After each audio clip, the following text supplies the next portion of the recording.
A story about love hidden behind guilt, redemption wrapped in roses, and the truth that changes everything. Hey there, beautiful souls. Welcome back to the channel.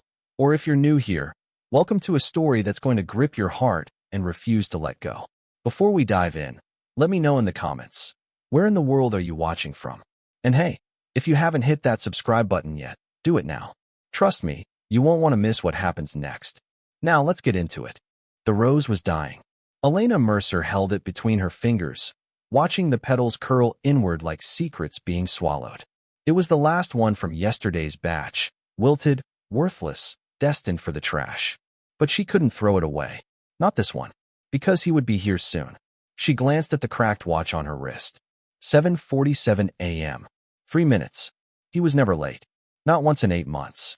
The flower stand sat on the corner of Westbrook and Pine, wedged between a coffee shop that smelled like burnt ambition and a dry cleaner that reeked of chemicals and broken promises. Elena had inherited the stand from her grandmother 3 years ago, back when she still believed in fairy tales. Back when she thought hard work and kindness could save you. Now she knew better. The morning air was sharp, biting through her thin jacket.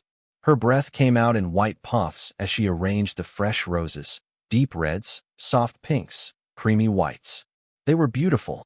They always were. Beauty was easy to grow. It was hope that refused to take root. Her fingers trembled as she touched the wilted rose again. Why did she keep it? Why did her heart race every morning at 7:50 a.m. like she was 16 again, waiting for someone who mattered? He was just a customer. Just a man who bought a single red rose every day. Just a stranger whose eyes held the kind of sadness that made her forget her own. "You're being stupid, Elena," she whispered to herself, shoving the dead rose under the counter. Stupid and desperate and, "Good morning." Her heart stopped. She looked up, and there he was. Daniel Whitmore.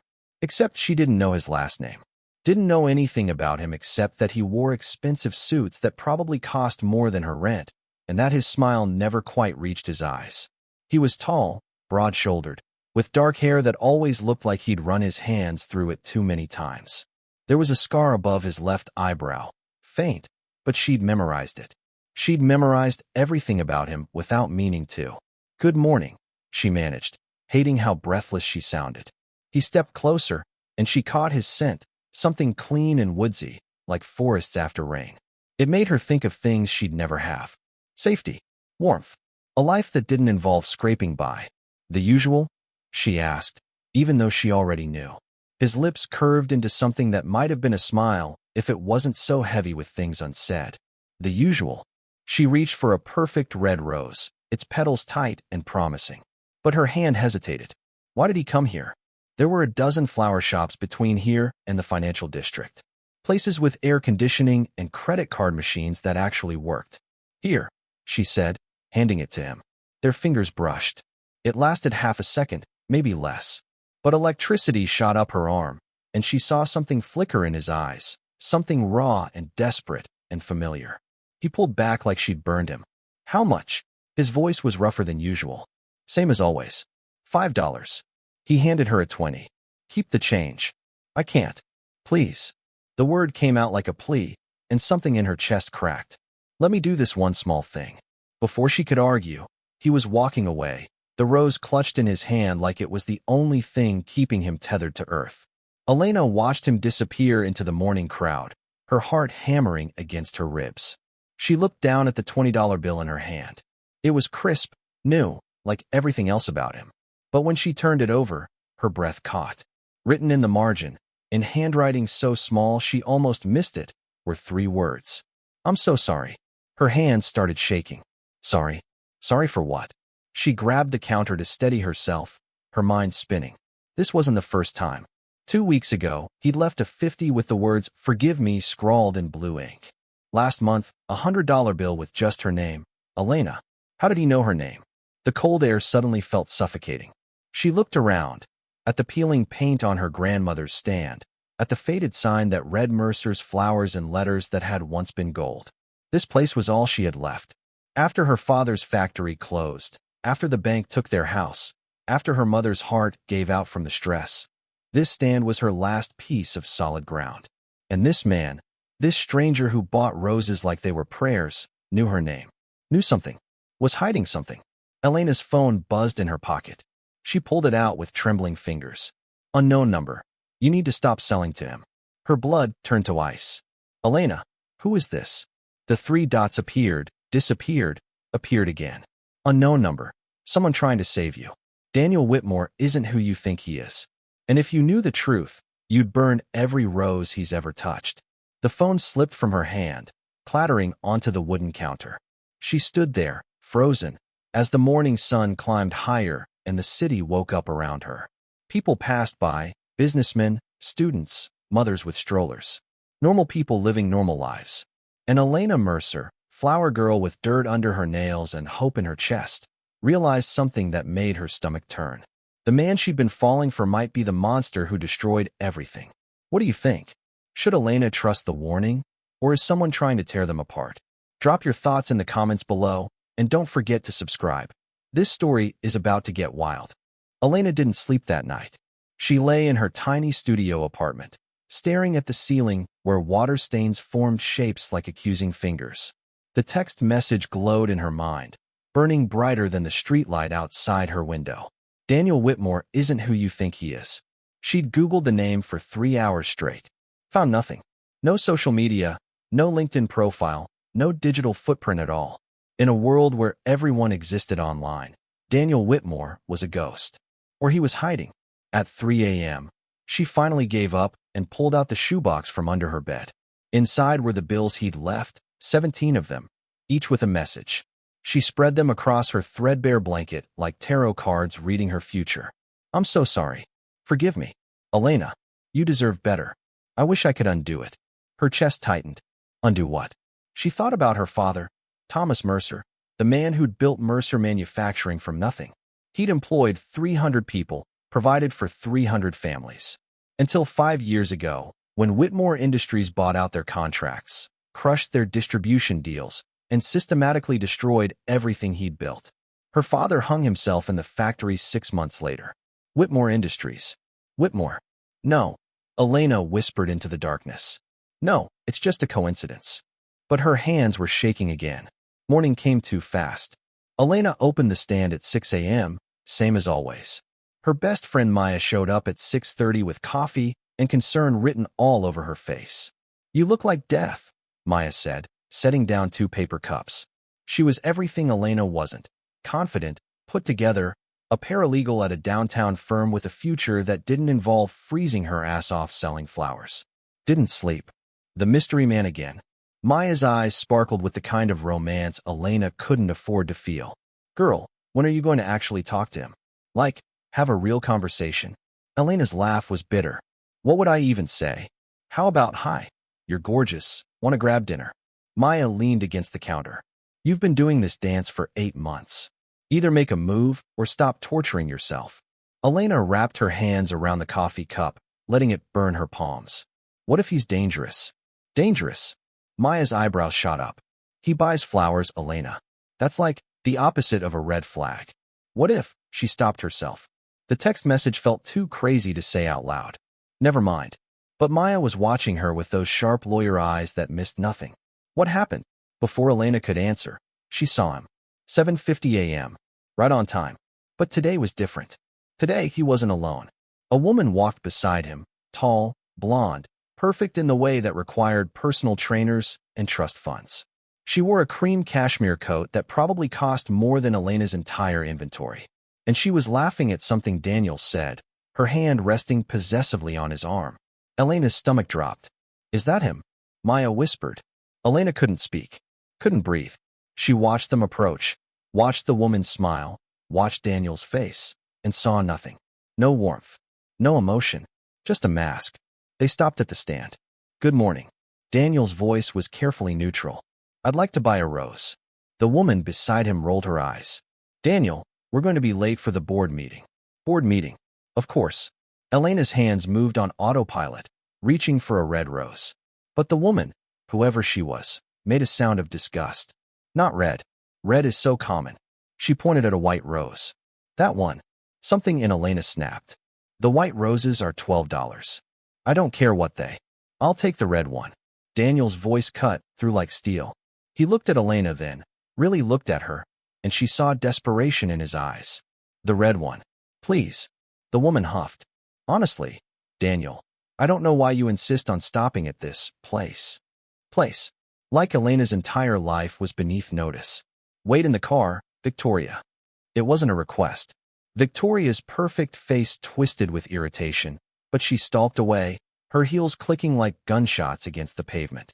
Silence stretched between them. I'm sorry, Daniel said quietly. She's your girlfriend? The words tasted like poison. My fiancée. The world tilted. Elena handed him the rose with numb fingers. She couldn't look at him, couldn't let him see her face. Elena, $5. Please, let me explain. $5. He placed a 50 on the counter. This time, there was no message. Just money. Just a transaction. Just proof that she'd been stupid enough to think a man like him could ever see a woman like her as anything more than a charity case. Keep it, he said, his voice rough. And Elena, get away from my stand. He flinched like she'd slapped him. Please, he whispered. You don't understand. I understand perfectly. She finally met his eyes, and she made sure he saw every ounce of her pain. You've been playing some kind of game with me. Leaving me messages, knowing my name, pretending to be something you're not. Well, congratulations. Game over. You win. It's not a game. His hands clenched around the rose, thorns biting into his palm. Blood welled up, red against his skin. I never meant. Leave. Maya stepped forward, her lawyer voice cold and commanding. You heard her. Daniel looked at Elena for one more heartbeat. His eyes held 1,000 things unsaid. Regret, longing, something that looked almost like grief. Then he turned and walked away. Elena watched him go, watched him climb into a black Mercedes where Victoria waited with her perfect smile and her cream cashmere coat. Watched the car pull away into traffic. And Elena Mercer, who'd survived her father's death and her mother's heartbreak and 3 years of barely scraping by, finally let herself cry. Screw him, Maya said fiercely, wrapping an arm around her shoulders. Screw rich guys who think they can slum it with us regular people. But Elena wasn't listening. She was staring at the $50 bill on the counter.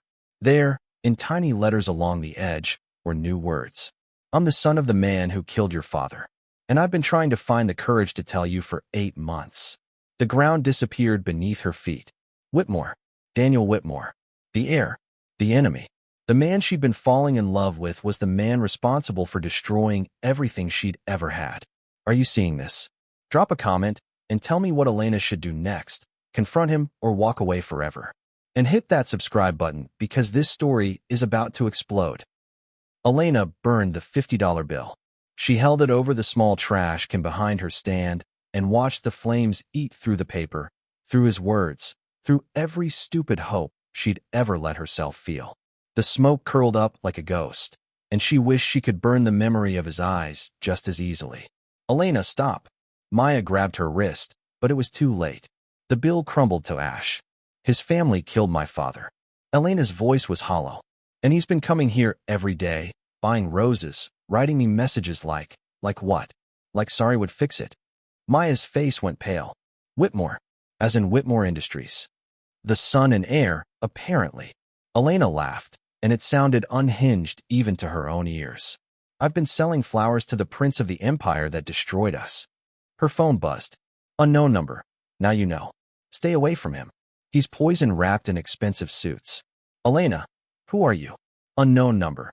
Someone who lost everything to the Whitmores too. I'm trying to protect you. Elena, by stalking me? Unknown number. By telling you the truth. Daniel Whitmore has been watching you for over a year. Long before he started buying roses. He's obsessed with you, Elena. An obsession from a Whitmore only ends one way, in ruins. A year? Her hands went cold. Unknown number. Check the cafe across the street. 3rd table from the window. He's there right now. Elena looked up sharply. The coffee shop, the one that smelled like burnt ambition, had a clear view of her stand. She handed Maya the phone. Watch the stand. Elena, wait. But she was already crossing the street, her heart hammering against her ribs. The morning traffic honked and swerved around her. She didn't care. She shoved through the cafe door, and the bell chimed like an accusation. There. 3rd table from the window. Daniel sat with his back to her, staring out at her flower stand. An untouched cup of coffee steamed in front of him. His shoulders were rigid, his hands clenched on the table. Elena walked up behind him. How long? He went completely still. How long have you been watching me? Her voice shook. The truth. For once in your miserable life, tell me the truth. Daniel turned slowly. Up close, she could see he looked wrecked, like he hadn't slept in days. His tie was loosened, his perfect hair disheveled. There were dark circles under his eyes. 14 months, he said quietly. I've been watching you for 14 months. The world spun. Why? Because his voice cracked. He stood up, and she saw his hands were trembling. Because 5 years ago, my father ordered me to handle the Mercer manufacturing acquisition. I was 23 and desperate to prove myself. I didn't ask questions, didn't look at the human cost. I just executed the plan. Perfectly, ruthlessly. Elena's nails dug into her palms. 6 months later, I was celebrating the quarterly earnings when someone showed me a news article. His eyes were haunted. Thomas Mercer, dead by suicide. Left behind a wife and daughter. And I realized. He stopped, swallowed hard. I realized I'd killed a man. Not with my hands, but with my ambition. With my greed. So you found me. Her voice was ice. What was the plan, Daniel? Ease your guilty conscience by playing nice? Buy enough roses to balance out my father's life? No. God, no. He took a step toward her, and she stepped back. Pain flashed across his face. I came to apologize. To tell you everything. But then I saw you. Really saw you. And you were so alive. Despite everything we'd taken from you, you were still fighting. Still beautiful. Still kind to every customer who came to your stand. And you fell in love with the charity case. I fell in love with the strongest woman I've ever met. His voice broke, and I became the coward who couldn't tell her the truth. The cafe had gone silent. Everyone was watching them. Your fiancé, Elena said. Victoria. A business arrangement. Our families. He ran his hands through his hair. It doesn't matter. None of it matters. I'll break it off. I'll walk away from the company. I'll give you everything I have if it means. If it means what? Elena's laugh was sharp enough to cut. If it means I'll forgive you, fall into your arms, let you play hero. If it means you'll let me spend the rest of my life trying to make this right. She stared at him, at this man who'd bought roses like prayers, who'd written apologies on money, who'd been carrying the weight of her father's death for 5 years. And she felt nothing but rage. You want to make it right? She leaned in close, her voice deadly quiet. Then tell me everything. Tell me how your family destroyed mine. Tell me what really happened to Mercer Manufacturing. Tell me the truth about why 300 people lost their jobs overnight. Daniel's face went pale. Elena, tell me, or I swear to God, I'll make sure everyone knows what the precious Whitmore heir has been doing. Stalking a flower girl, writing her love letters on blood money. It wasn't supposed to happen that way. His words came out in a rush. My father, he told me we were just acquiring contracts. Standard business. But after the deal closed, I found documents. Plans to systematically dismantle Mercer Manufacturing. To sell the parts for profit. It was never about business. It was personal. Personal? My father never even met your father. No, but your mother did. Time stopped. What? Daniel's hands shook as he pulled out his phone. He showed her a photograph. Old, faded, from 30 years ago. A young woman with Elena's eyes stood next to a young man in a college sweatshirt. Her mother, and Daniel's father. They were engaged, Daniel whispered. Before she met your father. My father proposed, and she said yes. Then she met Thomas Mercer at a friend's wedding, and he couldn't finish. Elena's legs gave out. She grabbed the table for support. My father never forgave her. Never forgot. And when Whitmore Industries got big enough, when he had enough power, he spent 2 years engineering Mercer Manufacturing's destruction. He made sure your father knew exactly why it was happening. Made sure Thomas understood it was revenge for stealing his first love. No. Elena's voice was barely a whisper. No, my mother never. She would have told us. She didn't know. Not until it was too late. Daniel's eyes were wet. I found letters. My father sent them to her after your father's death. Telling her everything. Blaming her. I think, his voice broke. I think that's what killed her. Not the stress. The guilt. The room tilted. Elena couldn't breathe. Couldn't think. Her parents' deaths weren't random tragedy. They were murder. Calculated. Personal. Cruel. And the man standing in front of her, the man she'd almost loved, was the son of the monster who'd orchestrated it all. Get away from me, she whispered. Elena, please. Get away from me. She ran. Out of the cafe, across the street, past her stand where Maya shouted her name. She ran until her lungs burned and her legs screamed, and she couldn't run anymore. She collapsed in an alley 3 blocks away, her back against cold brick, and she screamed. Screamed for her father who'd died thinking he'd failed.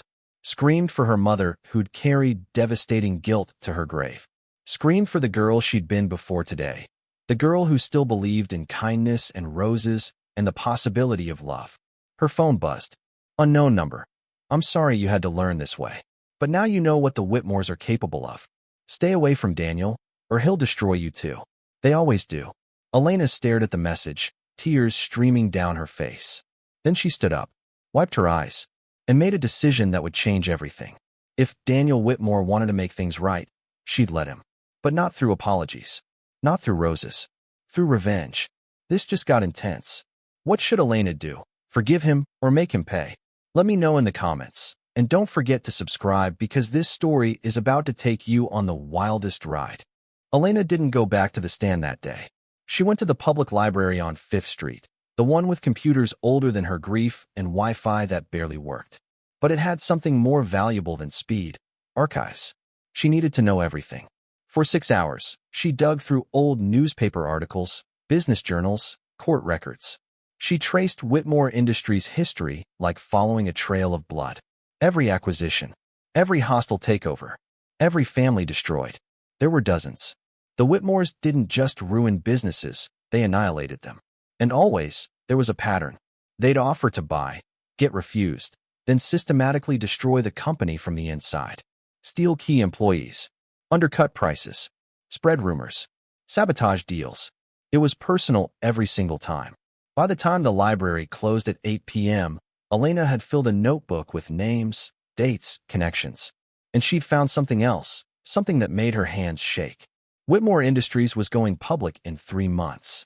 An IPO worth billions. And Daniel Whitmore was the face of it all. The young, charismatic heir who'd modernized the company, who gave interviews about ethical business practices and corporate responsibility. The hypocrisy made her sick. Her phone buzzed.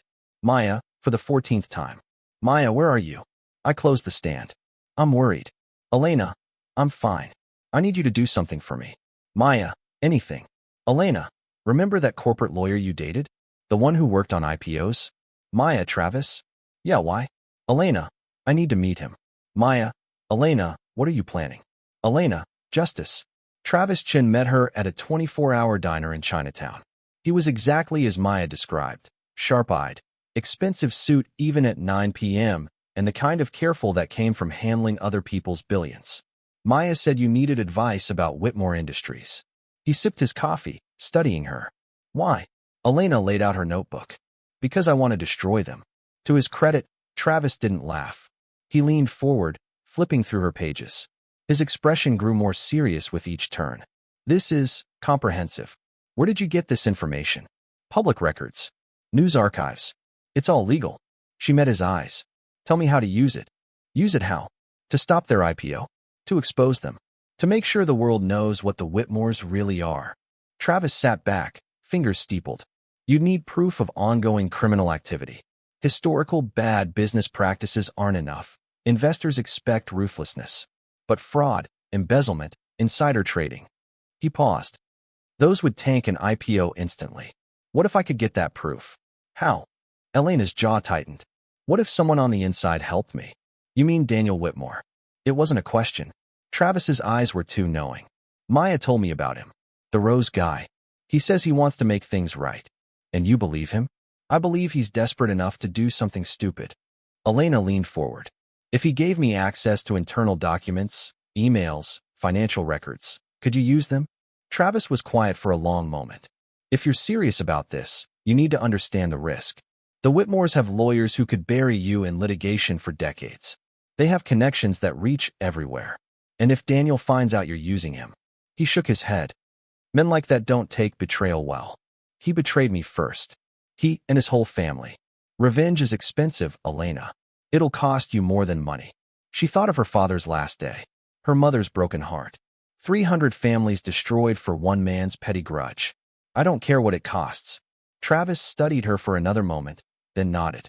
Okay, but we do this carefully, methodically. One wrong move, and we lose everything. He slid a business card across the table. Call me when you have something. And Elena. His expression softened slightly. Be careful. The Whitmores destroy people who get in their way. Good, Elena said, pocketing the card. So do I. Daniel showed up at her stand the next morning at 7:50 a.m., like clockwork. Elena was ready. She'd opened early, arranged the roses with extra care, and wore the dress her grandmother had given her, the blue one that made her eyes look like storm clouds. War paint, she told herself. Armor. He approached slowly, like she might bolt. Elena. Daniel. She kept her voice neutral. Professional. The usual? Hope flickered across his face. You're talking to me? I'm selling you a flower. That's what I do. She selected a perfect red rose, wrapped it in paper. $5. He placed 100 on the counter. I meant what I said yesterday. All of it. I'll do whatever it takes to. To what? Make it right. She finally looked at him. Really looked. Saw the desperation, the guilt, the longing. All of it real. All of it useless. You can't bring my parents back. I know. You can't undo 5 years of grief. I know. So what exactly can you do, Daniel? He took a shaky breath. I can give you the truth. All of it. About my father, about the company, about everything they've done. I can. He stopped, seemed to gather courage. I can help you take them down. Elena's heart skipped. Take them down. The IPO. It's built on lies and blood money and crimes that would send half the board to prison. His hands clenched. I've been collecting evidence for 2 years. Documents, emails, recordings. I was going to leak it anonymously, but he met her eyes. But you deserve to be the one who ends them. You deserve justice. This was too easy. Too perfect. Elena's instincts screamed trap. Why would you betray your own family? Because they're not family. His voice turned bitter. They're monsters who raised me to be one too. And I almost succeeded. He reached out like he wanted to touch her hand, then stopped himself. You saved me, Elena. Every morning for 8 months, you reminded me that good people still exist. That kindness isn't weakness. That I could be something other than my father's son. God, he was good. If she didn't know better, she'd believe every word. Maybe part of her still did. If I said yes, she started carefully, what would you need from me? Your trust. He said it like a prayer. That's all. Just let me prove I'm not him. Elena pretended to consider. Let the silence stretch. Let him squirm. There's a gala next week, she finally said. The Whitmore Foundation's annual charity ball. I saw it in the paper. Daniel nodded slowly. It's the pre-IPO celebration. Investors, board members, everyone who matters. Take me. His eyes widened. What? If you want my trust, prove it. Take me to that gala. Introduce me to your world. Show me the evidence you claim to have. She stepped closer, let her voice drop. Unless you're lying. I'm not lying. He said it fiercely. Elena, I swear on everything. Then pick me up next Friday at 7 p.m. She wrote her address on a piece of paper, handed it to him. And Daniel, if this is some game, if you're using me like your father used my family. She let the thread hang. It's not. I promise you it's not. She watched him leave, watched him clutch the rose and her address like lifelines. Maya emerged from the coffee shop where she'd been watching. Please tell me you're not actually falling for this. I'm not falling for anything. Elena pulled out her phone, texted Travis. I'm about to get everything we need to destroy them. Elena, I'm in. He's taking me to the Whitmore Foundation Gala the next week. Travis, perfect. I'll prep the documents. But Elena, don't let your guard down. Not for a second. Elena, I won't. But even as she typed it, she felt something twist in her chest. The way Daniel had looked at her. The pain in his eyes. The hope. No, she couldn't think like that. He was a Whitmore. And Whitmores destroyed everything they touched. That night, the unknown number texted again. Unknown number. I saw him at your stand today. You're making a mistake. Elena, I know what I'm doing. Unknown number. No, you don't. You think you're using him, but he's using you. That's what they do. They make you trust them, love them, need them, and then they take everything. Elena, who are you? How do you know so much about the Whitmores? The 3 dots appeared, disappeared, appeared again. Unknown number. I'm someone who loved a Whitmore once, who believed their lies, who lost everything because of it. I'm trying to save you from making my mistake. Elena, then help me. Tell me who you are. Unknown number. I can't. Not yet. But Elena, be careful next Friday. The Whitmore Gala isn't just a party. It's where they hunt. And you just made yourself prey. The message left her cold. She stared at her reflection in the darkened window of her apartment. Tomorrow, she'd go to Maya's and borrow a dress. Something that would make Daniel Whitmore forget how to breathe. Something that would make his family underestimate her. Something that would let her walk into the lion's den and come out with their throats in her teeth. She touched the glass, traced the outline of her face. I'm coming for you, she whispered to the ghosts of her parents. All of them, I promise. Outside, the city hummed with life. And somewhere in a penthouse across town, Daniel Whitmore stood at his window, holding a wilted rose, and wondered if salvation was possible for the damned. The gala is coming, and I'm stressed. What do you think will happen? Drop your predictions in the comments, and make sure you're subscribed. You do not want to miss what comes next. The dress was red. Blood red, Maya called it. The kind of red that made men forget their names and women check their husbands. It hugged Elena's curves like a promise and a threat, with a slit up the thigh that showed just enough leg to be dangerous. You look like you're going to war, Maya said, zipping up the back. I am. Elena stared at herself in the mirror. She barely recognized the woman looking back. Her dark hair was swept up, exposing her neck. Borrowed diamonds glittered at her throat. Fake, but no one would know. Her lips were painted the same red as the dress. She looked expensive. She looked like she belonged in Daniel Whitmore's world. She looked like a weapon. Last chance to back out, Maya said quietly. Travis sent over the plan, but Elena, once you're in there, you're on your own. If something goes wrong, nothing will go wrong. Elena turned from the mirror. I get inside. I charm the investors. I get Daniel to show me the evidence. Travis uses it to destroy the IPO, and the Whitmores lose everything. And Daniel? Elena's jaw tightened. He loses too. Even though he's trying to help you? He's a Whitmore, Maya. Helping me is just another way to ease his guilt. But even as she said it, something in her chest twisted. The way he'd looked at her when she'd agreed to the gala. Like she'd given him hope for the first time in years. No, she couldn't think about that. Her phone buzzed. A text from an unknown number. Not the one that had been warning her, but a new one. Unknown. Car is downstairs. Her heart hammered. He's here. Maya grabbed her hands. Promise me you'll be careful. I promise. And promise me that if he's genuine, if he really is trying to make things right, you won't destroy him just for revenge. Elena pulled away. I can't promise that. She grabbed her clutch. Inside was her phone, lipstick, and a small recording device Travis had given her. Everything she needed to end the Whitmores. The elevator ride down felt like descending into battle. The car was a black Bentley that probably cost more than her stand would make in a lifetime. The driver opened the door, and there was Daniel. He'd been looking at his phone, but when he saw her, he went completely still. His eyes widened. His lips parted. For a moment, he forgot to breathe. Elena. Her name came out like a prayer. God, you're stunning.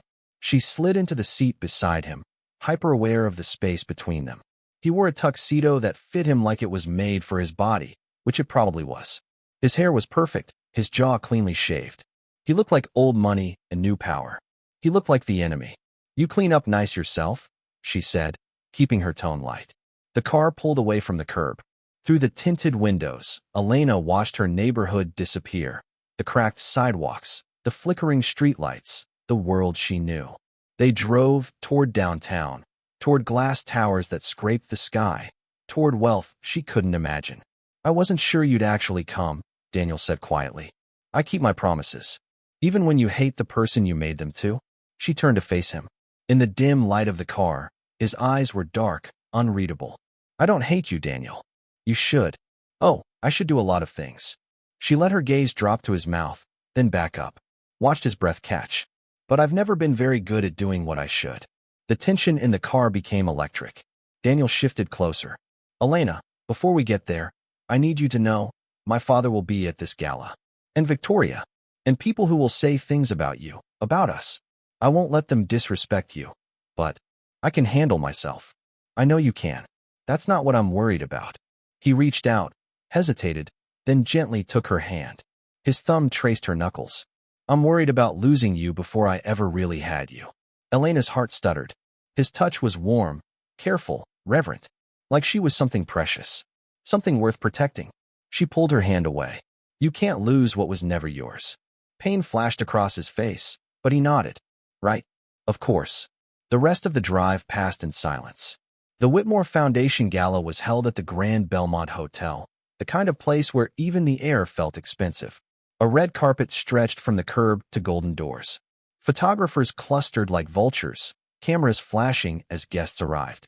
Elena's palms went sweaty. Ready? Daniel offered his arm. She took it, lifted her chin, and stepped into the spotlight. Cameras exploded. Voices shouted questions. Daniel, who's your date? Is this your fiancé? Daniel, is it true the IPO is projected at $15 billion? Daniel ignored them all, keeping Elena close as they moved up the carpet. But she felt every stare, every whisper. She heard the questions they weren't asking. Who is she? Where did she come from? What is a Whitmore doing with someone so ordinary? They stepped through the golden doors into another world. The ballroom was obscene in its beauty. Crystal chandeliers hung like frozen waterfalls. White marble floors reflected the light of 1,000 candles. A string quartet played something classical and haunting. Men in tuxedos and women in gowns worth more than cars moved through the space like they owned it. Because they did. This was power. This was privilege. This was everything Elena's family had lost. Champagne. A waiter appeared with a tray. Elena took a glass with shaking hands. Breathe, Daniel murmured near her ear. You belong here more than any of them. Before she could respond, a voice cut through the music. Daniel, darling. There you are. Victoria appeared in a silver gown that probably cost 6 figures. Her smile was sharp as knives. I've been looking everywhere for. She stopped, her eyes landing on Elena. Oh, you brought her. Victoria, you remember Elena. Daniel's voice was cold. Elena, this is your fiancé. Yes, we've met. Elena smiled sweetly. Though I have to say, you're much lovelier when you're not calling my flower stand a place. Victoria's face flushed. I didn't mean. Yes, you did. Elena took a sip of champagne. But it's fine. I'm sure you can't help being exactly who you are. Daniel coughed to hide a laugh. Victoria's eyes narrowed dangerously. Daniel, your father wants to speak with you. Alone.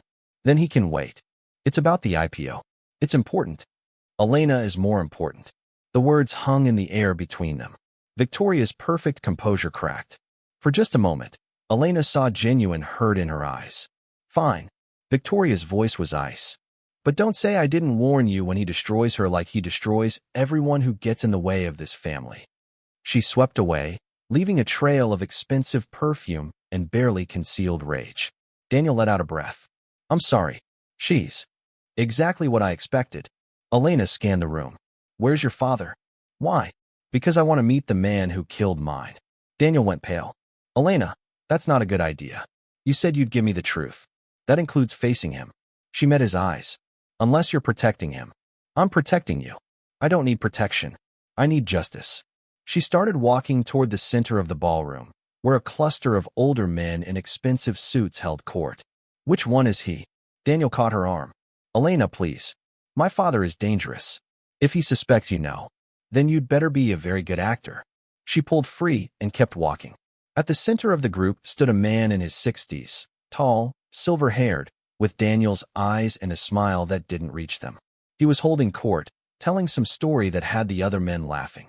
But when he saw Daniel approaching with Elena on his arm, his smile froze. Father. Daniel's voice was carefully neutral. I'd like you to meet someone. The older Whitmore's gaze slid over Elena like she was an insect. Your charity case? I heard you brought a date from the gutter. Elena felt Daniel tense beside her, but she smiled. Elena Mercer. Pleased to meet you, Mr. Whitmore. The name hit like a bomb. Every muscle in the older Whitmore's face went rigid. His champagne glass trembled in his hand. Around them, conversations faltered. Mercer, he repeated slowly. As in Thomas Mercer? My father. Yes. Elena's smile never wavered. I run his flower stand now. The one thing your company couldn't take from us. The silence was deafening. Then Richard Whitmore laughed, a sound like breaking glass. Well, this is unexpected. He turned to Daniel. What game are you playing, boy? No game. Elena is my guest. Your guest. Richard's eyes were cold. Tell me, Miss Mercer, does my son know who you are? Or did you come here with some pathetic idea of revenge? I came here for the truth. Elena stepped forward, ignoring Daniel's hand on her arm. I came to understand why you spent 2 years destroying my father's company. Why you made sure he knew exactly who was behind it. Why you sent letters to my dying mother telling her it was her fault. Richard's face went white, then red. How do you? How do I know? Elena's laugh was bitter. Your son told me. All of it. About your obsession with my mother. About your petty, pathetic need for revenge because she chose love over money. She leaned in close enough to smell the whiskey on his breath. Tell me, Mr. Whitmore, was it worth it? Did ruining us fill the hole where your heart should be? Richard Whitmore's hand cracked across her face. The sound echoed through the ballroom. Elena stumbled back, her cheek burning. Around them, gasps erupted. The music stopped. Everyone was staring. And Daniel grabbed his father by the collar and slammed him against the wall. Touch her again, he snarled, and I'll destroy you myself. You ungrateful. I have everything, father. Every illegal deal. Every bribe. Every person you've destroyed. I have it all documented, and if you ever come near Elena again, I'll send it to every prosecutor in the state. Richard's eyes widened. You're bluffing. Try me. For a long moment, they stared at each other, father and son, monster and reflection. Then Richard smiled. You stupid boy. You think she cares about you? She's using you. This whole thing. Bringing her here, telling her everything. She's playing you for revenge. Daniel's grip loosened slightly. He glanced back at Elena, and Elena saw it, the doubt flickering in his eyes. The question, is he right? Her phone buzzed in her clutch. A text from Travis. Travis, we have a problem. Someone else just leaked the Whitmore documents to the press. Everything. The IPO is dead. Elena's blood turned to ice. Travis, it wasn't us. Someone beat us to it. She looked up, scanning the crowd. Somewhere in this room was the person who'd been texting her. The person who knew everything. The person who'd just destroyed the Whitmores before Elena could. And then she saw her, standing at the edge of the ballroom, wearing a black dress and a smile like vengeance. Victoria. Not the vapid socialite Elena had assumed, but someone else entirely. Someone with her own vendetta. Someone who'd been playing them all. Their eyes met across the room. Victoria raised her glass in a mock toast. And Elena realized, too late, that she wasn't the hunter in this story. She was the bait. Wait, what? Victoria? Drop your theories in the comments. Who is she really? And if you're not subscribed yet, hit that button now, because this story just went off the rails. The room exploded. Phones buzzed like angry hornets. Investors huddled in frantic clusters. The string quartet faltered to a stop, and Richard Whitmore's face drained of all color as he stared at his own phone. No, he whispered. No, this can't. Daniel released his father, pulling out his own phone. Elena watched his expression shift from confusion to horror as he scrolled through whatever everyone else was seeing. She already knew. Every crime, every bribe, every destroyed life.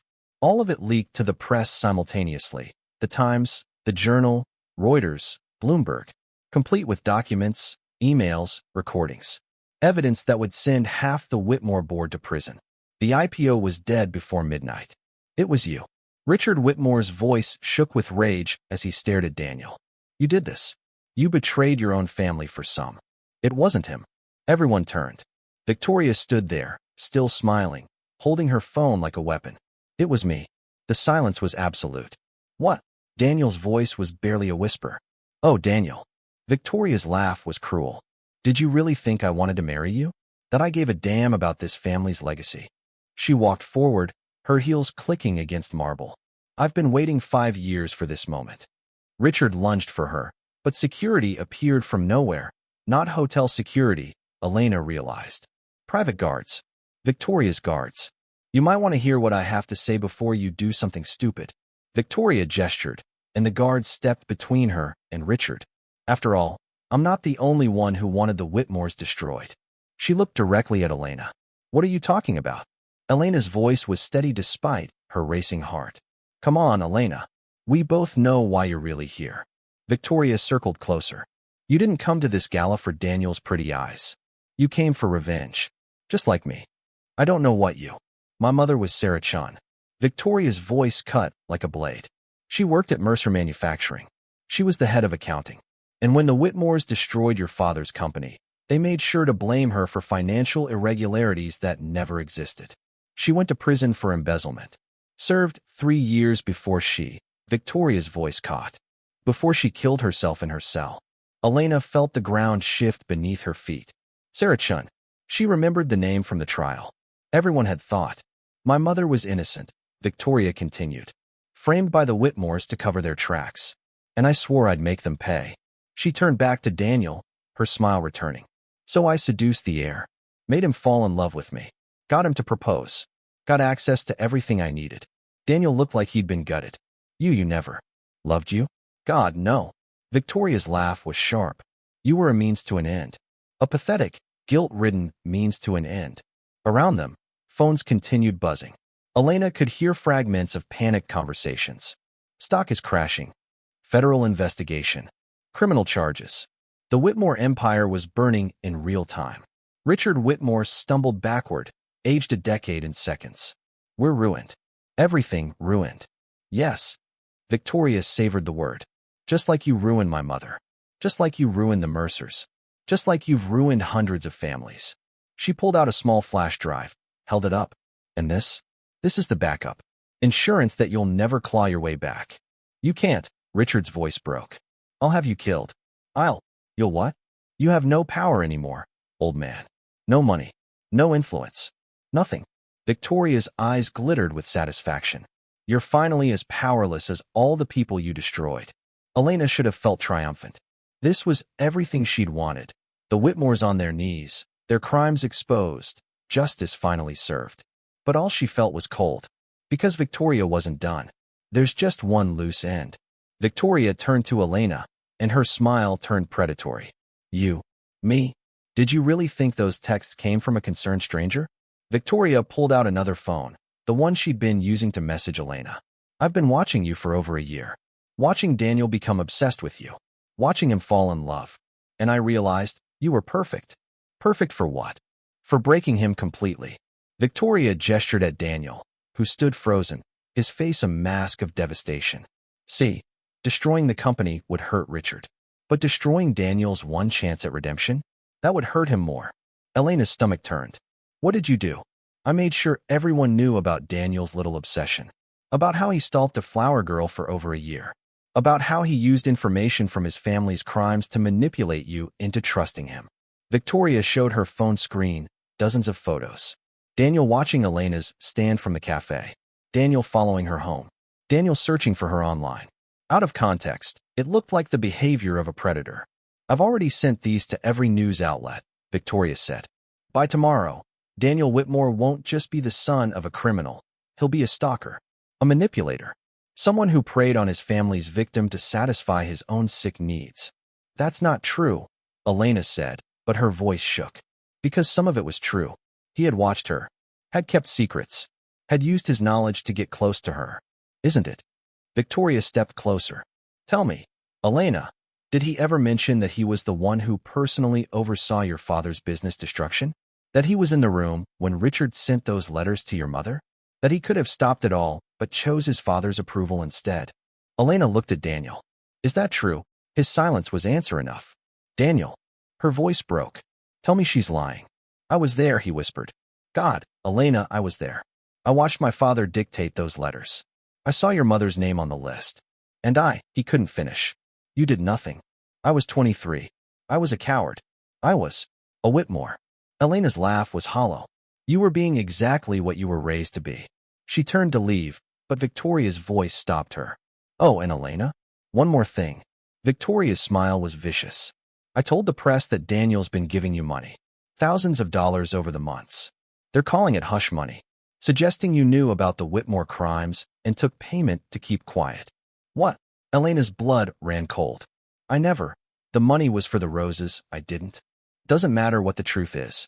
Matters what the story is. Victoria shrugged. And the story is that you're just as corrupt as the rest of them. A gold digger who used her family's tragedy to extract money from a guilty rich boy. Elena felt the eyes of everyone in the ballroom on her. Judging. Assuming. Believing. Her phone exploded with notifications. Unknown numbers. Messages. Threats. Unknown. Gold-digging slut. Unknown. You should be ashamed. Unknown. Your father would be disgusted. Her hands shook so badly she dropped the phone. No, she whispered. No, this isn't. I didn't. Congratulations, Victoria said softly. You came here for revenge, and now you're destroyed too. Just like everyone who gets involved with the Whitmores. Elena looked at Daniel one last time. He stood there, broken, tears streaming down his face. I'm sorry, he said.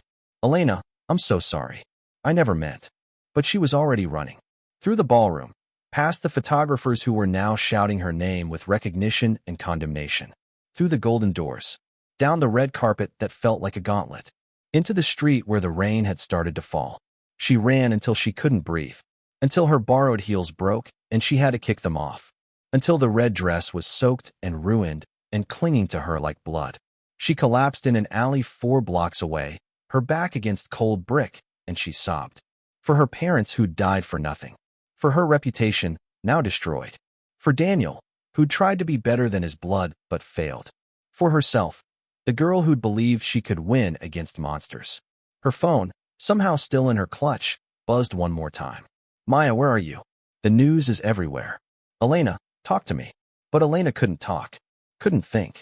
Couldn't do anything but sit in the rain and watch her life crumble for the second time. She didn't know how long she sat there. Long enough for the rain to soak through to her bones. Long enough for the cold to stop matching. Long enough to understand that Victoria had won. Not just against the Whitmores. Against her.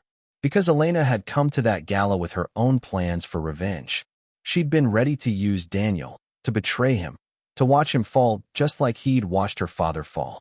Victoria had just done it first. And now Elena was exactly what Victoria said, someone destroyed by proximity to the Whitmores. Another casualty in a war that had been raging since before she was born. Footsteps echoed in the alley. Elena looked up, expecting police. Or reporters. Or more angry messages made flash. Instead, she saw Daniel. He'd lost his jacket somewhere. His white shirt was soaked through, his perfect hair plastered to his head. He looked as destroyed as she felt. Go away, she said. I can't. You're good at that. Not doing what you should. She laughed bitterly. You should have stopped your father 5 years ago. You should have told me the truth from the beginning. You should have been anywhere but here. I know. He knelt in the rain in front of her, not caring about his expensive clothes or his ruined image. I know I should have done 1,000 things differently. I know I destroyed your life just by existing in it. I know that everything Victoria said about me is true. Then why are you here? Because one thing she said was a lie. His eyes were raw with pain and something that looked like love. She said I manipulated you. That I used information to get close to you. But Elena, his voice broke. I fell in love with you despite every reason not to. I fell in love with your strength, your kindness, your refusal to let this world make you cruel. I fell in love with you knowing you'd destroy me if you ever learned the truth. And I'd do it all again. Every single moment. Just for the chance to know you. Elena wanted to hate him. Wanted to push him away. Wanted to blame him for everything. But she was so tired of carrying hate. Your family killed mine, she whispered. I know. You helped them do it. I know. And now my life is ruined again. Because of you. I know. He reached out slowly, giving her time to pull away. When she didn't, he touched her face where his father had struck her. His fingers were gentle, reverent. I know I can't fix this. Can't undo any of it. But Elena, I swear to God, I will spend the rest of my life trying. How? She was crying now, the tears mixing with rain. How do you fix this? We fight back. His jaw tightened. Together. We tell the truth, all of it. Your truth. My truth. We don't let Victoria write our story. No one will believe us. Then we make them believe. He stood, offered his hand. Victoria thinks she's destroyed us both. Maybe she has. But we get to decide if we stay destroyed or if we rise from it. Elena stared at his hand. Everything in her screamed to run. To protect herself. To never trust a Whitmore again. But she thought about her father, who'd built something from nothing. Her mother, who'd loved against expectations. Her grandmother, who'd taught her that some flowers only bloom after fires. Maybe she was one of those flowers. Maybe they both were. She took his hand, let him pull her to her feet. And together, soaked and ruined and broken, they walked out of that alley into whatever came next. I'm not crying, you're crying. Is this love, or is this a mistake? Tell me in the comments what Elena should do. And please subscribe because the final act is going to be explosive. They went to Elena's apartment. It was a risk. Reporters might have already found the address. but neither of them could think of anywhere else. Daniel's penthouse was swarmed. Hotels would have cameras. They needed somewhere safe to breathe. The climb up 4 flights of stairs felt like ascending a mountain. Elena's feet were raw and bleeding from running barefoot. Daniel's hand stayed on her back the entire way, steady and warm. When they reached her door, she hesitated. "It's not much," she said. "Nothing like what you're used to." "Elena." He waited until she looked at him. "I don't care about any of that." She unlocked the door. The apartment was exactly as she'd left it. Tiny, cluttered with books and plants, smelling faintly of the lavender she grew on the windowsill. One room that served as bedroom, living room, and kitchen. A bathroom the size of a closet. Everything she owned could fit in a few boxes. It was home. Daniel stepped inside, and she watched him take it in, waiting for judgment, for the inevitable comparison to his world of marble and crystal. Instead, he smiled, genuine, soft. "It's perfect." "Liar." "It's you." He touched a photo on the wall, her parents on their wedding day, young and full of hope. "That makes it perfect." Elena's throat tightened. She busied herself with towels, finding one for him and one for herself. "You should get out of those wet clothes." "So should you." The words hung between them, suddenly charged. "I'll find you something," she said quickly. "My dad's old clothes are in." "Elena." Daniel caught her hand. "We need to talk about what we're going to do." Reality crashed back. The leaked documents. The media storm. Victoria's lies. The whole world thinking Elena was a gold digger and Daniel was a stalker. "I need to shower first," she said. "I need to think." He nodded, releasing her. "Take your time." The hot water hurt against Elena's cold skin, but she welcomed the pain. It meant she was still alive, still feeling, still capable of fighting back. She let herself cry, really cry, for the first time since the ballroom. For everything lost, everything broken, everything that could never be fixed. But she also let herself remember. Her father's voice, "Mercers don't quit, Elena. We adapt." Her mother's laugh. "Love is choosing someone every single day, even when it's hard." Her grandmother's wisdom. "Some flowers only bloom after fires." She'd been through fires before. Survived them. Grown from them. This was just another one. When she emerged 20 minutes later, dressed in old jeans and her father's flannel shirt, she found Daniel sitting at her tiny kitchen table. He'd changed into the clothes she'd left out. Her father's old t-shirt and sweatpants. They were too small on him, but he wore them like they were sacred. He'd made tea. "I hope you don't mind," he said. "I needed something to do with my hands." Elena sat across from him, accepting the mug. The warmth seeped into her palms. "My phone hasn't stopped," Daniel said quietly. "Reporters, lawyers, board members. Victoria has given 3 interviews already. He stopped, jaw clenching. "She's very good at this. She's had 5 years to plan it. While I've had 8 months of falling in love and not planning anything beyond seeing you again the next morning." He laughed bitterly. "I'm an idiot." "You're not an idiot. You're just," Elena paused, "human. Flawed. Like the rest of us. I don't deserve your kindness." "Probably not." She sipped her tea. "But I'm not giving it to you because you deserve it. I'm giving it to you because I choose to." He looked at her then, really looked, and she saw everything in his eyes.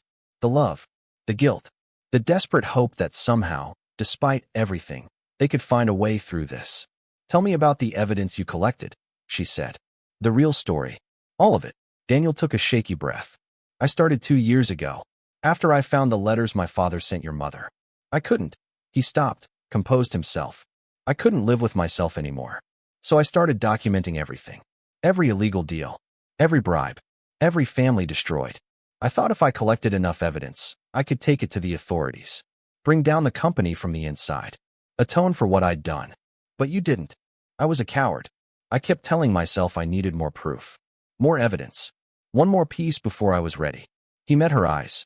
"The truth is, I was terrified. My father, he's not just cruel, Elena. He's dangerous. People who cross him end up dead or ruined. I've watched it happen my whole life." Victoria wasn't afraid. Victoria had nothing left to lose. Her mother was dead. Her reputation was already destroyed by association. She was free in a way I never was. He leaned forward. "But now that freedom is mine too. The company is gone. My family's reputation is in ashes. I have nothing left except the truth." "And me," Elena said quietly. "You have me. For now." His eyes widened. "Elena." I'm not promising forever, Daniel. I can't. But right now, in this moment, she reached across the table, took his hand. I choose to believe you. I choose to fight beside you. Not because I've forgiven everything, but because, her voice caught. Because I'm tired of being alone in this war. Daniel's fingers tightened around hers. Then we fight together. We tell our story, the real story. We show everyone who Victoria really is and what she's done. How? She controls the narrative now. Not completely. Daniel pulled out his phone, cracked screen, but still working. I recorded her. At the gala. Everything she said about framing your father's accountant. About manipulating me. About deliberately destroying both of us for revenge. Hope flared in Elena's chest. That's proof. Real proof. He scrolled through files. And I have more. Text messages between Victoria and someone else. I think it's whoever helped her leak the documents. She wasn't working alone. Who? I don't know yet. But, he stopped, frowned at his phone. That's strange. What? I'm getting a call from Travis Chun. Elena's blood went cold. How do you know Travis? I don't. That's why it's strange. He answered, put it on speaker. Hello. Daniel Whitmore? Travis's voice was tight. I'm going to ask you one question, and I need you to answer honestly. Is Elena Mercer with you? Yes. Why? Because someone just tried to break into her flower stand. Maya interrupted them, called the cops. The guy ran, but Travis paused. He left something behind. A note. Elena's hands shook. What did it say? It said, Victoria sends her regards. Stop fighting, or the flower girl dies next. The room tilted. Daniel was already on his feet. We need to get out of here. Now.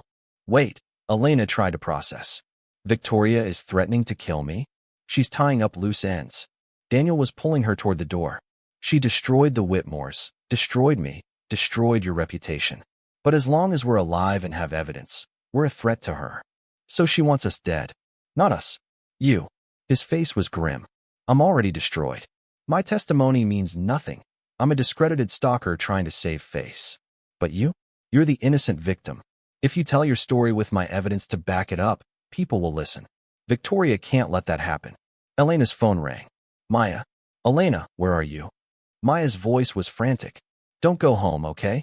Don't go anywhere alone. This is serious. I'm not alone. I'm with Daniel. That's... Maya hesitated. Is that safe? Elena, after everything tonight. He didn't do what she said, Maya. Victoria's been manipulating all of us. Elena grabbed her jacket, let Daniel pull her toward the door. We have proof. Recordings. But we need to get somewhere safe first. My place, Maya said immediately. Come here. Travis is already on his way. We'll figure this out together. They were halfway down the stairs when Elena heard it. Footsteps below them. Moving up. Fast. Daniel grabbed her arm, pulled her back. Go up. Now. But, trust me. They ran up, taking stairs two at a time.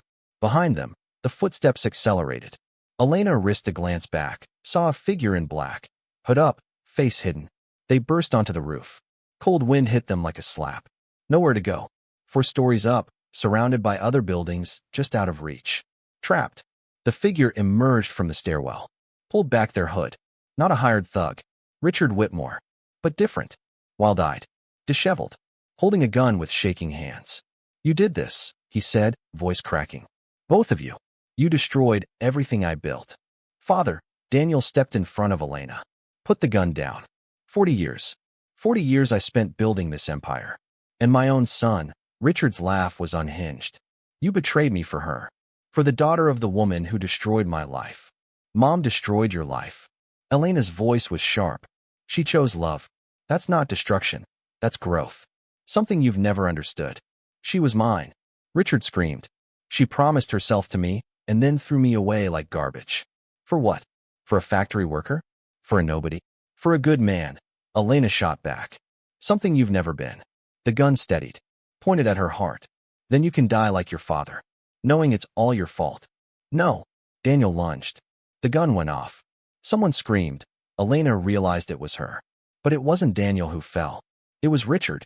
Daniel had grabbed the gun, twisted. The shot went wild. Richard stumbled backward, lost his balance at the roof's edge. Time slowed. Elena watched Richard Whitmore's eyes widen in realization. Watched him reach out for something to grab. Watched him find nothing but air. Watched him fall. The sound of his body hitting the pavement 4 stories down was something Elena knew she'd never forget. Daniel stood at the edge, staring down, his face blank with shock. Sirens wailed in the distance. Elena went to him, wrapped her arms around him from behind. Felt him shaking. "He was going to kill you," Daniel whispered. "He was going to. I know. You saved me. I killed my father. You saved us both." Elena turned him to face her. "Daniel, look at me. You saved us." His eyes focused on her. And slowly, so slowly, she watched something shift in his expression. The guilt, the fear, the endless burden of being a Whitmore. It all cracked and fell away. What remained was just a man. Flawed, broken, but finally, truly free. "It's over," he breathed. "It's finally over." Police burst onto the roof, guns drawn. Voices shouting, hands pulling them apart. But Elena kept her eyes on Daniel. And she saw, for the first time, the man he could have been all along. The man he might finally become. Oh my God, I did not see that coming. This story is insane. Comment your thoughts and theories. And if you haven't subscribed yet, what are you waiting for? The ending is going to blow your mind. The police station smelled like stale coffee and desperation. Elena sat in an interrogation room, a thin blanket around her shoulders, watching detectives file in and out. They'd separated her from Daniel immediately. Standard procedure, they said. Need to get independent statements. Make sure the stories match. She'd been there for 3 hours. Maya and Travis had arrived within the first hour, demanding to be present during questioning. Maya sat beside her now, holding her hand, while Travis stood against the wall like a sentinel.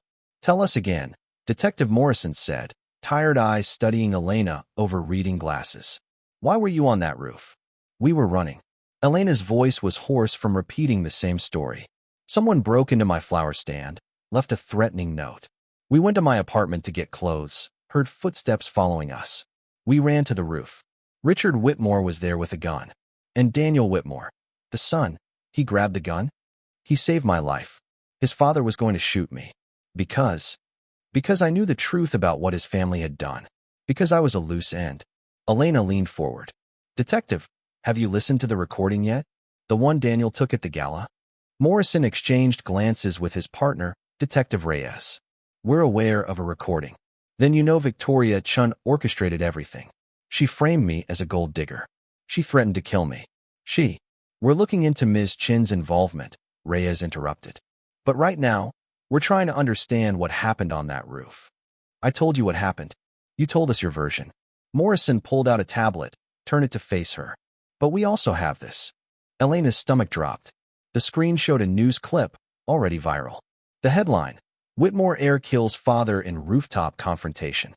The footage was grainy, shot from a neighboring building, but clear enough to see Daniel grab the gun. Clear enough to see Richard stumble. Clear enough to watch him fall. What it didn't show was the gun pointed at Elena. Didn't show Richard's rage. Didn't show the terror in Daniel's eyes. "Looks like a struggle," Morrison said. "Could be self-defense. Could be murder. Hard to tell from the angle." "It was self-defense." Elena's voice cracked. "He was protecting me." "That's what you say?" "That's what Daniel Whitmore says." Morrison leaned back. "But here's what the media is saying. Troubled heir, exposed as a stalker, facing criminal charges and social ruin, kills his father in a final act of rage." "That's insane." "Is it?" Reyes spoke up. "We've got testimony from dozens of witnesses at the gala. Victoria Chun has been very cooperative, providing evidence of Daniel's obsession with you. Text messages, photos, a pattern of behavior that, all manipulated." Travis stepped forward.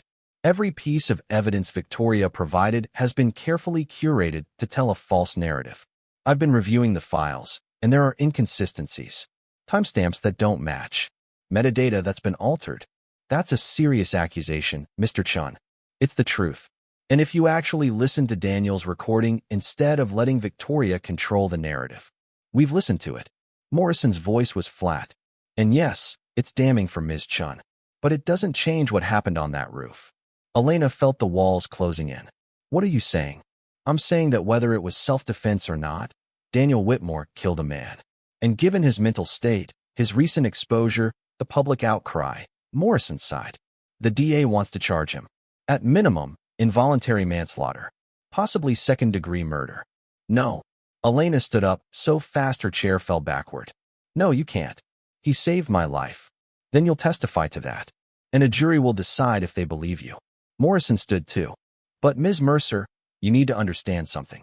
Right now, in the court of public opinion, you're the villain who seduced and manipulated a disturbed rich boy, and he's the monster who killed his father. Victoria Chun is the hero who exposed corporate corruption. That's the story everyone believes. Then we changed the story, Maya said fiercely. How? Victoria's been on every news channel. She's sympathetic, articulate, and she has receipts for everything she claims. Reyes showed them another clip. Victoria in a black dress, perfectly composed, telling an interviewer about her mother's tragic death and her quest for justice. She looked like an angel. Elena felt sick. There has to be something, she whispered. Some way to prove she's lying. Travis's phone buzzed. He looked at it, and his expression changed. There might be. Everyone turned to him. I've been tracking Victoria's communications. The leak to the press came from an encrypted server, but I found a trace. It bounced through 3 proxy servers before originating from. He looked up. An IP address registered to Whitmore Industries. Silence. What does that mean? Elena asked. It means Victoria had help from inside the company. Someone with access to their internal network. Travis's fingers flew over his phone. And I think I know who. He turned his screen to show a photograph. Victoria at a restaurant with a man in his 50s. The metadata showed it was taken 2 years ago. That's Gerald Marks, Morrison said slowly. He was CFO of Whitmore Industries until Richard Whitmore fired him 18 months ago for questioning unethical practices. Travis smiled grimly. Looks like he decided to get revenge by helping Victoria burn down the company from the inside. Can you prove it? Give me 24 hours with their server logs, and I can prove everything. Who leaked what, when, and why. I can show that Victoria had access to information she shouldn't have had. That she and Marks coordinated the entire takedown. Travis looked at the detectives. And I can prove that she deliberately put Elena's life at risk to cover her tracks. Morrison and Reyes exchanged looks. We'll need warrants, Morrison said finally. But if what you're saying is true, it is. And there's more. Travis pulled up another file. I found text messages between Victoria and an unknown number. They discuss eliminating the liability. The timestamps match exactly with when Elena's stand was broken into. Elena's hands shook. She really was trying to kill me. She was tying up loose ends. Travis's voice was hard. You were the only credible witness who could contradict her narrative. With you dead, Daniel would be a murderer grieving his victim.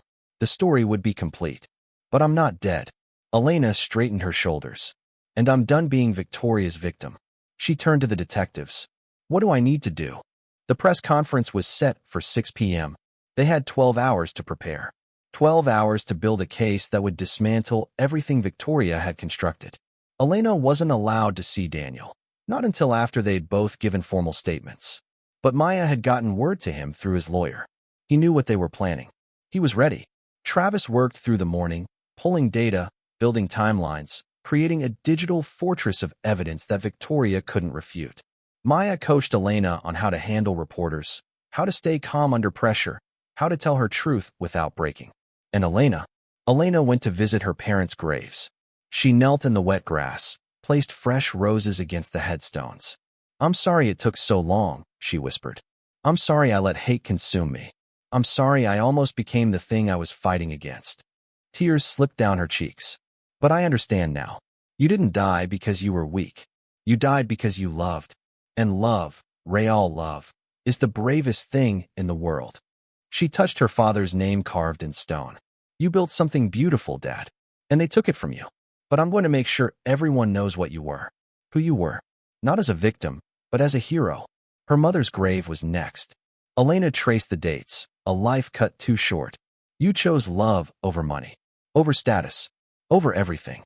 She smiled through tears. I'm choosing it too. Not because it's easy, but because it's right. The wind picked up, rustling through trees. For a moment, Elena could swear she felt them there. Her parents, her grandmother, all the people who'd loved her and left too soon. And she felt their blessing. The press conference room was packed. Every news outlet in the city had sent reporters. Cameras lined the back wall. The air crackled with anticipation. Elena stood backstage, watching through a monitor as Travis and Maya's lawyer friend set up. Daniel was beside her, They'd been allowed a few minutes together before going on. "You don't have to do this," he said quietly. "I can take the fall alone. You can walk away." "I'm not walking away." "Elena." She turned to face him. He looked exhausted, wearing a simple suit borrowed from Travis. No expensive designer clothes. No armor. Just a man trying to do the right thing. "I'm not walking away," she repeated. "Not from this. Not from you." His eyes widened. "You can't mean. I don't know what we are yet, Daniel. I don't know if this is love or trauma bonding or temporary insanity." She stepped closer. "But I know that when your father pointed that gun at me, you didn't hesitate. You chose me over everything. Over your family. Over your safety. Over your life. Because you're worth it. So are you." She took his hand. "So let's go prove it to the world." They walked onto the stage together. The room exploded with noise, shouted questions, camera flashes, reporters surging forward. Elena felt her heart hammering, felt the familiar panic rising. Then Daniel's hand tightened around hers. And she remembered. She wasn't alone anymore. Travis stepped to the microphone. "Thank you all for coming. We're here to present evidence that will fundamentally change the narrative surrounding the Whitmore Industries collapse and the events of last night." Screens lit up behind them, documents, emails, phone records. Victoria Chun has positioned herself as a hero. A whistleblower. A woman seeking justice for her mother. Travis's voice was clinical, precise. But the evidence shows something different. Victoria Chun engaged in a calculated campaign of manipulation, fraud, and attempted murder. Gasps rippled through the crowd. For the next 20 minutes, Travis laid it out. The coordination with Gerald Marks. The altered evidence against Elena. The threats. The break-in at the flower stand. The text messages discussing eliminating the liability. Then Maya stood up. "Elena Mercer has been portrayed as a gold digger who manipulated a disturbed man. But the truth is, she's a survivor of corporate violence who was targeted by Victoria Chun for knowing too much." Elena stepped to the microphone. The lights were blinding. The cameras felt like weapons. But she lifted her chin and spoke. "My name is Elena Mercer. 5 years ago, my father was destroyed by Whitmore Industries. Not because he failed, not because he wasn't good enough, but because Richard Whitmore wanted revenge on my mother for choosing love over money 30 years ago." She told them everything. The letters, the systematic destruction, her mother's guilt, her father's suicide. "I came to that gala last night seeking revenge. I won't lie about that. I wanted the Whitmores to pay for what they did to my family." She looked at Daniel. "But I learned something. Revenge doesn't heal wounds. It just creates new ones." Daniel stood, joined her at the microphone. "My name is Daniel Whitmore. And everything Elena just said about my family is true. His voice cracked. We were monsters. And I helped them. I executed the plans that destroyed Mercer Manufacturing. I watched my father write those letters. I did nothing." The room was silent now, hanging on every word. "For 2 years, I've been collecting evidence of my family's crimes. Not to expose them, but to—" He stopped, breathed. "To punish myself. To prove I was different. To try to earn forgiveness I didn't deserve. Last night, my father tried to kill Elena Mercer. And I stopped him. Not because I wanted him dead, but because I finally chose love over blood. Justice over loyalty. Truth over fear." He turned to face the cameras directly. "I don't expect forgiveness. I don't expect redemption. But I'm asking you to see the truth. Victoria Chun is not a hero. She's someone who used tragedy to justify becoming the thing she claimed to fight. And Elena Mercer," his voice softened. "Elena is the strongest, bravest person I've ever met. And she deserves justice." The questions came rapid fire after that. Elena and Daniel answered them together. No hiding, no spinning, just raw truth. Until one reporter stood up. "Ms. Mercer, do you love him? After everything his family did to yours?" The room went silent. Elena looked at Daniel, saw the fear in his eyes, the hope, the desperate uncertainty, and she realized she knew the answer. "Yes," she said simply. "I do. I'm not ready for this to end. Tell me you're feeling this too. Comment below and hit subscribe because we're heading into the final chapter and I need you all there with me." The aftermath came in waves. First wave, Victoria Chun was arrested within 48 hours. Gerald Marks turned on her immediately, providing testimony in exchange for a reduced sentence. The charges included conspiracy to commit fraud, obstruction of justice, and attempted murder. Her carefully constructed image crumbled in real time as news outlets raced to correct their stories. Second wave. Daniel was cleared of any wrongdoing in his father's death. The gun, the trajectory, Elena's testimony, and footage from multiple angles all confirmed self-defense. The DA declined to press charges. Richard Whitmore's funeral was attended by 7 people, none of them family. Third wave. The truth about Mercer Manufacturing spread. News outlets interviewed former employees, documented the systematic destruction, exposed the personal vendetta. Thomas Mercer's name was cleared. His daughter became a symbol, not of victimhood, but of resilience. Fourth wave. Elena couldn't walk down the street without being recognized. It was overwhelming, terrifying, exhausting, and strangely liberating. 3 months later, Elena stood in front of a building she'd never thought she'd see again. The old Mercer manufacturing factory had been abandoned for 5 years, windows broken, walls covered in graffiti, weeds pushing through cracked concrete. A monument to everything lost. But today, construction crews swarmed the property. Architects reviewed blueprints. Engineers inspected the structure. "It's salvageable," Daniel said, coming to stand beside her. He wore jeans and a work shirt, his hands dirty from helping clear debris. "The bones are solid.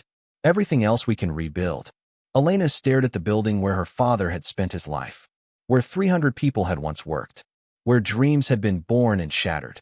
"Are you sure about this?" she asked. "Are you?" After the press conference, after the arrests, after the dust began to settle, Daniel had made Elena an offer.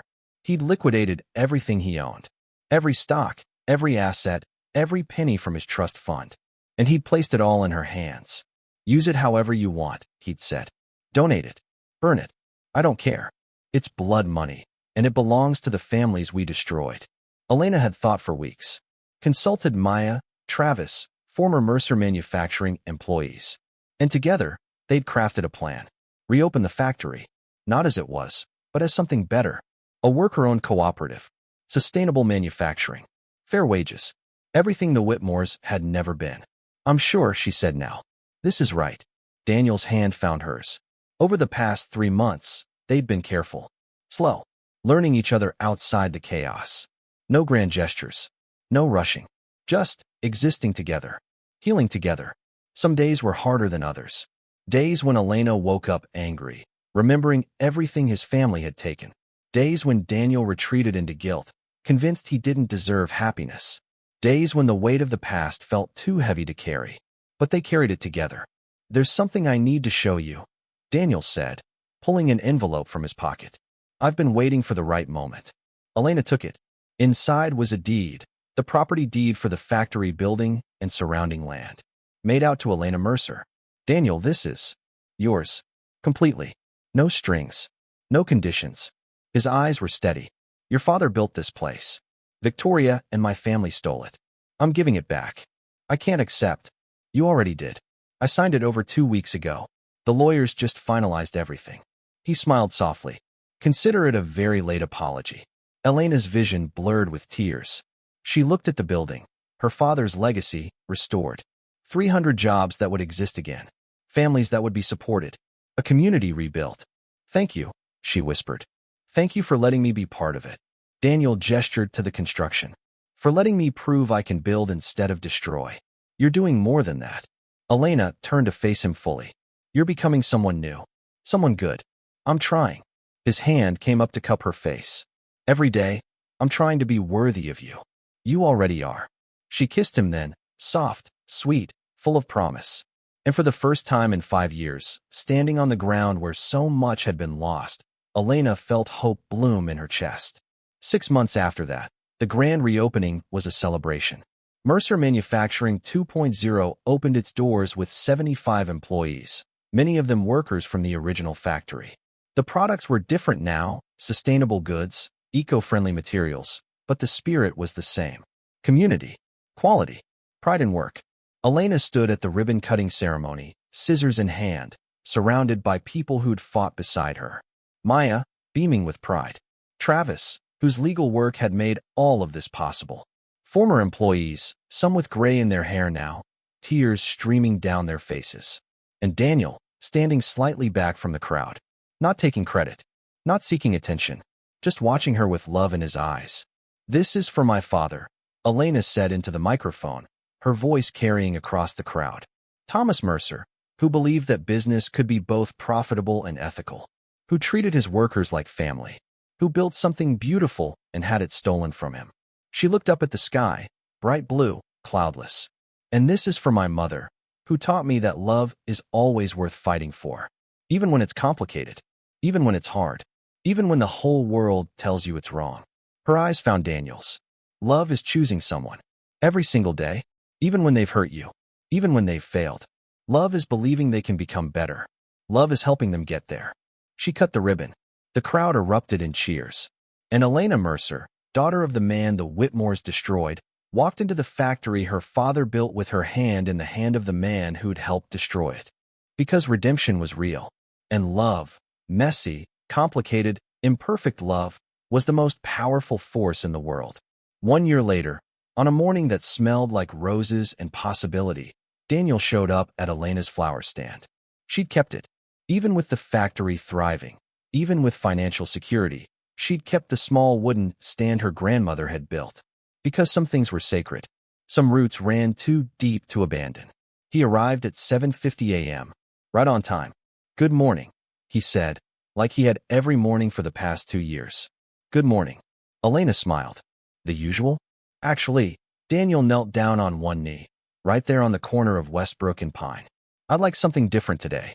He pulled out a small box. Inside was a ring, simple, elegant, with a single diamond that caught the early morning light. "I know I'm the last person who should ask this. I know I don't deserve you. I know that what my family did can never be undone." His voice shook. "But Elena Mercer, would you let me spend the rest of my life trying anyway? Would you marry me?"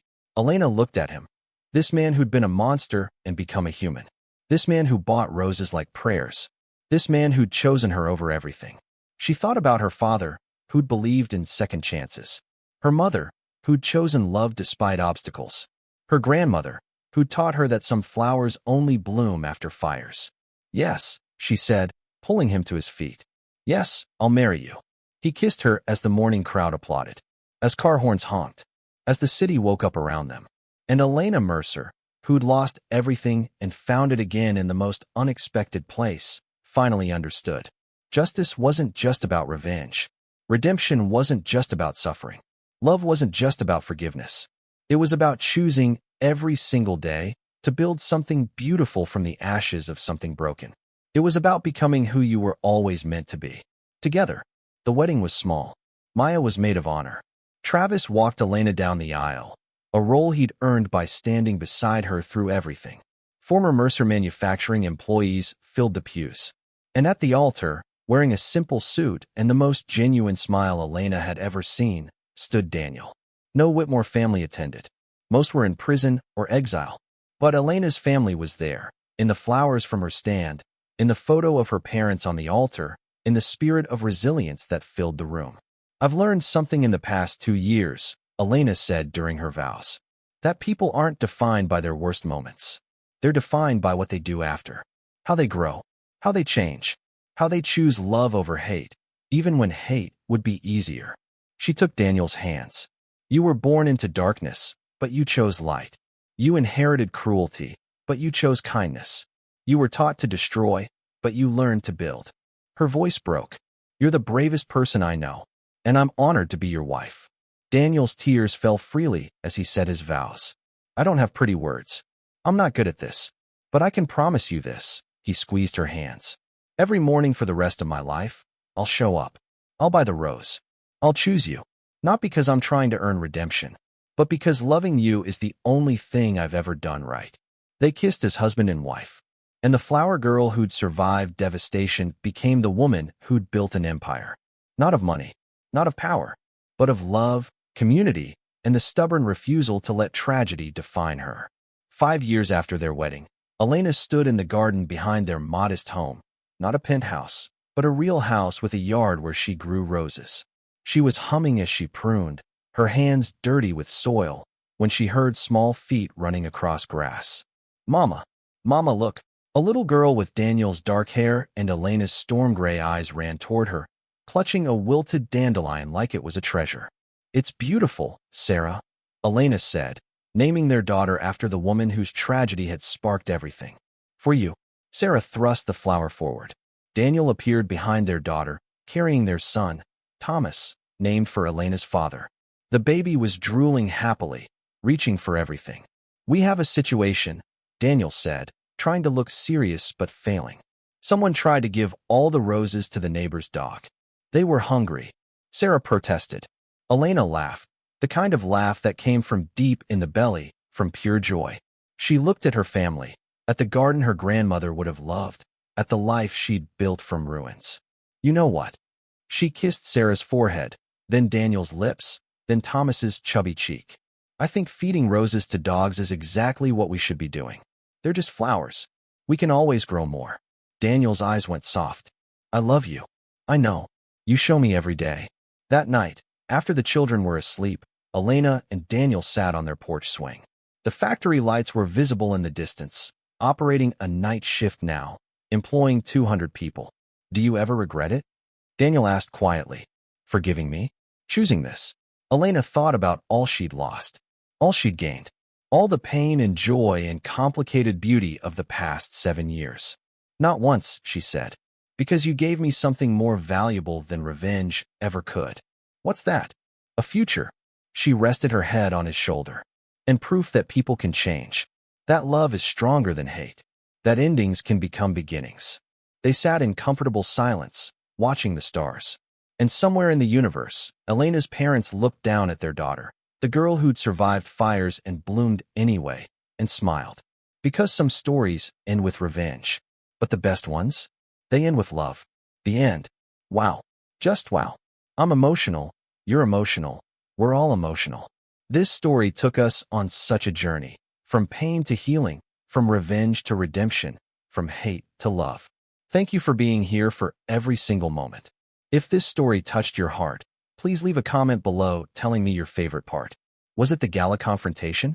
The rooftop scene? The proposal at the flower stand? I want to hear from you. And if you haven't subscribed yet, what are you waiting for? Hit that subscribe button so you never miss another story. Because I promise you, I have so many more epic tales to share. Until next time, remember, some flowers only bloom after fires. And sometimes, the person who hurt you most can become the person who heals you. Thank you for reading. Thank you for being part of this journey. And thank you for believing in second chances. Now go out there and choose love. Every single day. See you in the next story.